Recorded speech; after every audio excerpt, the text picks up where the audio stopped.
అదే RTV app వార్తల్ని క్షణాల్లో చదివే అవకాశం ఉంటుంది. ఒక న్యూస్ పేపర్, ఒక టెలివిజన్ ఛానల్ మీ చేతుల్లో ఎప్పుడూ ఉంటాయి. తెలంగాణలో కాంగ్రెస్ ప్రభుత్వం ఏర్పడాక ఎంతో ప్రతిష్టాత్మకంగా బీసీ కులగణన చేపట్టింది. అది నిన్న పూర్తయింది. అండ్ దీనిపైన అనేక అభ్యంతరాలు వ్యక్తం చేస్తున్నారు. ప్రస్తుతం మనతో పాటు మాట్లాడడానికి బీసీ సంఘాల జాతీయ అధ్యక్షులు జాజుల శ్రీనివాస్ గౌడ్ ఉన్నారు. ప్రస్తుతం మనతో మాట్లాడదాం. చెప్పండి, అసలు దీనికి ఉన్న అభ్యంతరాలు ఏంటి? ఎంతో ప్రతిష్టాత్మకంగా బీసీ కులగణన చేపట్టింది, కానీ మీరేమో అభ్యంతరం వ్యక్తం చేస్తున్నారు. కారణాలు ఏంటి? మేము అభ్యంతరం వ్యక్తం చేయడానికి అనేకమైన కారణాలు ఉన్నాయి. ఒకటి, ప్రభుత్వం బీసీ కులగణన చేయడంలో ప్రభుత్వం చిత్తశుద్ధితో లేదు. బీసీ కులగణన చేసి బీసీ రిజర్వేషన్లు పెంచాలనేటువంటి మనసు, ఆలోచన రేవంత్ రెడ్డి ప్రభుత్వానికి లేదు. ఒకవేళ ఉన్నట్టయితే ఇవాళ బీసీ కులగణన చేసిన తర్వాత బీసీ జనాభా 2014 కంటే 2024లో తక్కువ ఉందని ఎవరైనా చూపిస్తారా? భారతదేశం జనాభా ఇవాళ 142 కోట్లకు చేరిపోయింది. అంటే ప్రతి సంవత్సరం జనాభా పెరగడం మూలంగానే ప్రపంచంలోనే జనాభా పెరుగుదలలో భారతదేశం నెంబర్ 1 స్థాయికి పోయింది. అంటే దీన్ని బట్టి ఏమర్థం చేసుకోవాలి? భారతదేశంలో జనాభా పెరుగుతుంది. మరి తెలంగాణలో భారతదేశంలో పెరిగినప్పుడు తెలంగాణ కూడా పెరుగుతుంది కదా.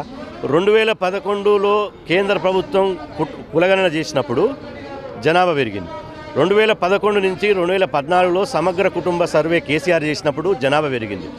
2014 నుంచి 2024లో రేవంత్ రెడ్డి ప్రభుత్వం కులగణన చేసినప్పుడు తగ్గుతుందా? 10 ఏళ్లలో తగ్గుతుందా? అంటే బీసీ కులగణన చేసి 51% ఉన్నటువంటి హిందూ బీసీలను 46% చూపించారు. కనీసం అబద్ధాలు చెప్తానని అతికినట్టు ఉండాలి. ఎవరిని మోసం చేస్తారు? ఎంత బీసీలు తెలివి లేని వాళ్ళు అనుకుంటున్నారా? ఎన్ని రోజులు మాయ చేస్తారు? ఎన్ని రోజులు బీసీలను దగా చేసి మీ పాలన కొనసాగించుకుంటారు? ఇది మేము పూర్తిగా ఇది అశాస్త్రీయమైనది, ఇది అబద్ధమైనది. దీంట్లో 100% కుట్ర జరిగింది. కుట్ర ద్వారానే బీసీల సంఖ్యను తక్కువ చేసి చూపించారు. కాబట్టి నిర్వీర్యంగా ఈ కులగణను మేము తిరస్కరిస్తున్నాం, దీన్ని తోసిపుస్తున్నాం. మేము నమ్మం కాక నమ్మం. ఇట్లాంటి అబద్ధమైనటువంటి అశాస్త్రీయమైనటువంటి దగా చేసినటువంటి ఈ కులగణన రిపోర్ట్లను చెత్తబుట్టలేస్తున్నాం. రేపటి నుంచి రాష్ట్ర వ్యాప్తంగా చెత్తబుట్టలేసి మా నిరసన వ్యక్తం చేస్తాం. ఇవాళని మేము అడుగుతున్నాం. ఇవాళ బీసీలు 2014 నుంచి 2024 వరకు 21 లక్షల మంది మాయమైపోయారు. ఎక్కడ పోయారు మరి వాళ్ళు? 21 లక్షల మంది ఎక్కడ పోయారు? బీసీ కులగణనలో బీసీలే పాల్గొన్నారు. రేవంత్ రెడ్డి గారు ఒక అశాస్త్రీయమైనటువంటి విధానాన్ని ఎట్లా చెప్పారు తెలుసా? ఇవాళ కులగణన 96% కులగణన వచ్చిందని చెప్పి రిపోర్ట్ చెప్పింది. కానీ చేవెళ్ళ మీటింగ్లో రేవంత్ రెడ్డి గారు నెల రోజుల క్రితమే 98% కంప్లీట్ అయిందని ఎట్లా అంటాడు? అంటే ఇందులో తిరకాస్తున్నది, ఇందులో మాయ చేసేసారు, ఇందులో 100% కుట్రలు చేసారు. ఈ రెడ్డి ప్రభుత్వము బీసీలకు న్యాయం చేయదని తేలిపోయింది. ఇది వీళ్ళ చేతిలో కూడా లేదు రిజర్వేషన్ పెంచే అవకాశం.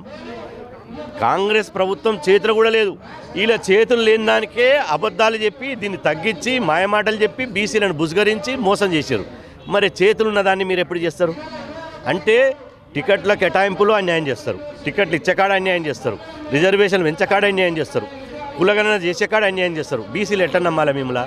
మీరు వెంటిలేటర్ మీద ఉన్నటువంటి కాంగ్రెస్ పార్టీని, వెంటిలేటర్ మీద ఉండి ఐసీలో ఉన్నటువంటి కాంగ్రెస్ పార్టీని బీసీ కులగణన చేస్తాం, ఎస్సీ వర్గీకరణ చేస్తాం, బీసీ రిజర్వేషన్లు పెంచుతాం అని చెప్పితే ఇవాళ మిమ్మల్ని ఆదరిస్తే మళ్ళీ అధికారానికి వచ్చారు. మీరు వచ్చినాక చేసే పని ఏంది? ఇంత దుర్మార్గమైన పనులా, ఇంత అన్యాయమైనటువంటి పనులా? కాబట్టి మేము నమ్మము. ఈ రిపోర్టు తప్పుల తడక. ఇది 100% దీనిని నమ్మేటువంటి పరిస్థితి లేదు. కాబట్టి ఇప్పటికైనా కూడా కాంగ్రెస్ ప్రభుత్వం, రేవంత్ రెడ్డి గారు నిజంగా బీసీల మీద చిత్తశుద్ధి ఉంటే దీన్ని రివ్యూ చేయండి, నిష్ణాతులతోటి కమిటీ వేయండి. దీని మీద కమిటీ ముందల మీరు ఎన్ని కోట్ల మంది ఇండ్లను గుర్తించారు, ఎన్ని కోట్ల మంది సర్వే చేశారు, ఎంతమంది తిరస్కరించారు, ఏ కుటుంబాలు తమ కులాన్ని చెప్పుకున్నాయి, ఏ కులాలు తమ కుటుంబాన్ని చెప్పుకోలేదనే విషయాలను మీరు సమగ్రంగా ప్రజల ముందు పెట్టాలి. మీరు రిపోర్టు దొంగసాటు ఉంచడం ఏంది? పెట్టండి, ప్రజల ముందు పెట్టండి. సోమాజిగూడ ప్రెస్ క్లబ్ తీసుకొచ్చి పెట్టండి, ఎల్బీ స్టేడియంలో పెట్టండి. ప్రజల ముందు పెట్టరు. ప్రజల ముందు పెడతలేరంటేనే అలా డొల్లతనం ఉందని లెక్క. ప్రజల ముందు పెడతలేరంటేనే ఇవాళ మోసం చేస్తున్నారే, బీసీలను మరోసారి దగా చేస్తున్నారనే లెక్క. కాబట్టి దీన్ని మేము ఎట్టి పరిస్థితుల్లో అంగీకరించే ప్రసక్తి లేదు. దీన్ని 100% మేము వ్యతిరేకిస్తున్నాం. వైపు రాష్ట్ర ప్రభుత్వం రేపు ఉత్సవాలు జరుపుకోవాలి, క్యాబినెట్లో కూడా దీన్ని బిల్ పాస్ చేస్తామని చెప్తారు. ఇది కేవలం రాహుల్ గాంధీ సారథ్యం వల్ల ఇది పాసిబుల్ అయింది అని చెప్తున్నారు. ఏమంటారు? ఉత్సవాలు కాదు, శవయాత్రలు జరుపుకోండి. ఉత్సవాలు జరుపుకోవద్దు. కాంగ్రెస్ నాయకులారా, మీకు మీరే శవయాత్రలు జరుపుకోండి. సిగ్గు ఎగ్గు ఉంటే ఉత్సవాలు జరుపుకుంటారు. సిగ్గు ఉండాలి ఉత్సవాలు జరుపుకుంటేందుకు. ఇవాళ ఉత్సవాలు కాదు, ఈ మీరు ఇచ్చిన కమిషను రేపు రాష్ట్ర వ్యాప్తంగా మేము పిలిపిస్తున్నాం. పూలే అంబేద్కర్ విగ్రహాల దగ్గర నిరసన వ్యక్తం చేయండి, తీసుకుపోయి చెత్తబుట్టలు వేసేయండి. ఈ కమిషను మన బతుకులు మార్చదు, మన జనాభా తక్కువ చేసి బీసీల ఆత్మగౌరవాన్ని, బీసీల మనోభావాలను దెబ్బతీసి బీసీల జీవితాలతో ఆడుకున్నారు. కాబట్టి ఈ ప్రభుత్వం మాకొద్దు. కాంగ్రెస్ ప్రభుత్వంలో న్యాయం జరగదు. ఇది 100% ప్రజాపాలన పేరుతోటి కులపాలన చేస్తుంది, ప్రజాపాలన పేరుతోటి రెడ్డ పాలన చేస్తుంది. ఇది దగాకోరు ప్రభుత్వం, ఇది కూనికోరు ప్రభుత్వం. ఈ ప్రభుత్వాన్ని నమ్మేటువంటి ప్రసక్తి లేదు. దీన్ని రాజకీయంగా పాతర పెట్టడం ద్వారానే బీసీలకు విముక్తి జరుగుతుంది.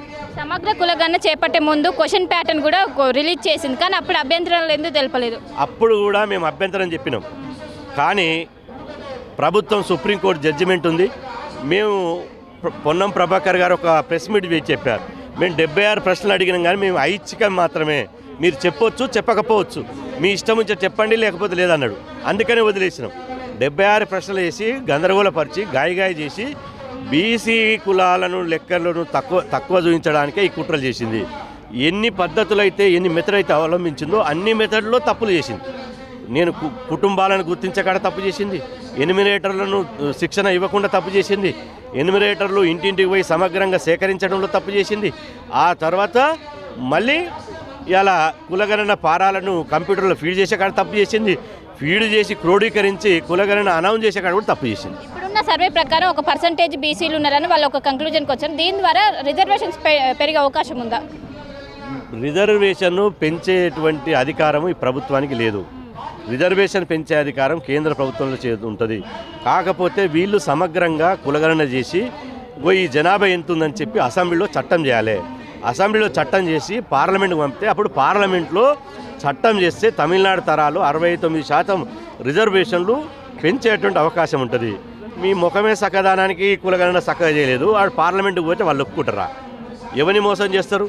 తీసి చెత్తబుట్టలు వేస్తారు. కాబట్టి ఎక్కడ ప్రభుత్వం దగ్గర చిత్తశుద్ధి లేదు. ప్రభుత్వం ఇంత చెత్త ప్రభుత్వం, ఇది ఇంత చెత్త ప్రభుత్వాన్ని మేము మా 25 ఏళ్ల ఉద్యమంలో ఎప్పుడు చూడలే. పూర్తయిన కులగణన ప్రకారమే ముందుకెళ్తే ముందు మీ కార్యాచరణ ఏ విధంగా ఉండబోతుంది? రేపు రాష్ట్ర వ్యాప్తంగా ఈ కులగణన రిపోర్టును చెత్తబుట్టలలో వారేస్తాం, సర్వే రిపోర్టును. ఆ తర్వాత 5 నాడు కానీ లేకపోతే 6 తారీఖు నాడు కానీ మా బీసీ సంఘాలు, కుల సంఘాలమంతా సమావేశమై భవిష్యత్ కార్యాచరణ రూపొందిస్తాం. అవసరమైతే బంధు దాకా, రాష్ట్ర బంధు దాకా వెళ్ళిపోతాం. సో మొత్తం మీద ఏదైతే కులగణన సర్వే చేసిందో అందులో మొత్తం తప్పుడు రిపోర్ట్స్ ఉన్నాయి. 2014 నుంచి 2024 వరకు ఏ విధంగా జనాభా అనేది తగ్గుతుంది, ఏ విధంగా పాసిబుల్ అవుతుంది, దీనిపైన డేటా ఎంట్రీలో ఏమైనా లోపం ఉందో ఒకసారి దాన్ని పునఃపరిశీలించాలి. ఏ విధంగా ఒకవైపు రేపు అసెంబ్లీలో దీన్ని బిల్లు పాస్ చేశారు, దీనిపైన ఖచ్చితంగా అభ్యంతరాలు ఉన్నాయి, దీనిపైన ఖచ్చితంగా ప్రభుత్వం స్పందించాలి. దీనికి మేము అభ్యంతరం వ్యక్తం చేస్తున్నాం, దీన్ని ఎట్టి పరిస్థితుల్లోనే యాక్సెప్ట్ చేయమంటూ కూడా ఒకవైపు బీసీ సంఘాల జాతీయ అధ్యక్షుడు ప్రస్తుతం మనతో పాటు చెప్తున్నారు. కెమెరా పర్సన్ వేణుతో కలిసి శిల్ప ఆర్టీవీ హైదరాబాద్. మరిన్ని వీడియోస్ కోసం ఛానల్ ని సబ్స్క్రైబ్ చేయండి. లేటెస్ట్ అప్డేట్స్ కోసం వాట్సాప్ ఛానల్ ని ఫాలో అవ్వండి. ఆ లింక్ డిస్క్రిప్షన్ లో ఉంది.